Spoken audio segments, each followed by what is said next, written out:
পদ্মবিভূষণ সম্মান পেলেন প্রয়াত অভিনেতা ধর্মেন্দ্র। 2025 সালে তিনি প্রয়াত হয়েছেন। পদ্মবিভূষণ সম্মান পাওয়ায় ভারত সরকারকে ধন্যবাদ জানিয়েছেন প্রয়াত অভিনেতা স্ত্রী হেমা মালিনী। এই খবর শোনার পর দীর্ঘ একটি পোস্ট করেছেন হেমা মালিনী।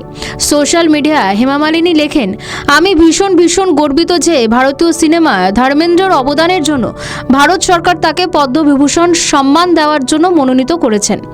সম্মানীয় পদ্মবিভূষণ সম্মান দেওয়া হলো তাকে। হেমা মালিনী আরও বলেন, বেঁচে থাকতেই ধর্মেন্দ্রকে এই সম্মান দেওয়া উচিত ছিল। 2025 সালে 90 বছর হওয়ার কয়েকদিন আগেই মারা যান বলিউডের হিম্যান। একের পর এক ছবিতে অভিনয় করেছেন তিনি। তার ঝুলিতে 300-রও বেশি ছবি রয়েছে। আনপার বন্দিনী থেকে শুরু করে শোলে, ধর্মবীর, চুপকের মতো কালজয়ী ছবিতে অভিনয় করেছেন তিনি।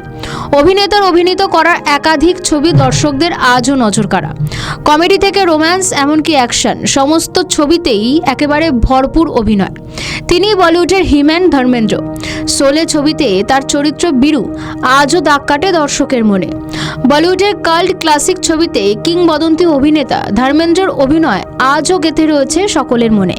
সঙ্গে জয় অর্থাৎ অমিতাভের সঙ্গে তার বন্ধুত্বের রসায়ন এক আলাদাই সংজ্ঞা তৈরি করেছিল।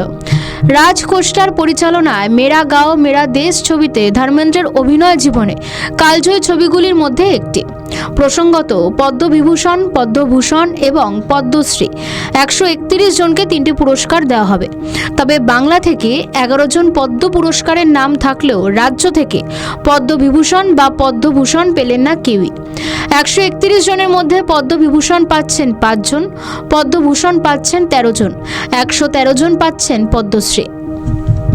আমাদের ভিডিও ভালো লাগলে লাইক ও শেয়ার করুন, কমেন্ট সেকশনে আপনাদের মতামত জানান। আরও ভিডিও পেতে আমাদের চ্যানেলটিকে সাবস্ক্রাইব করুন এবং প্রতি মুহূর্তে খবরের আপডেট পেতে প্রেস করুন বেল আইকন।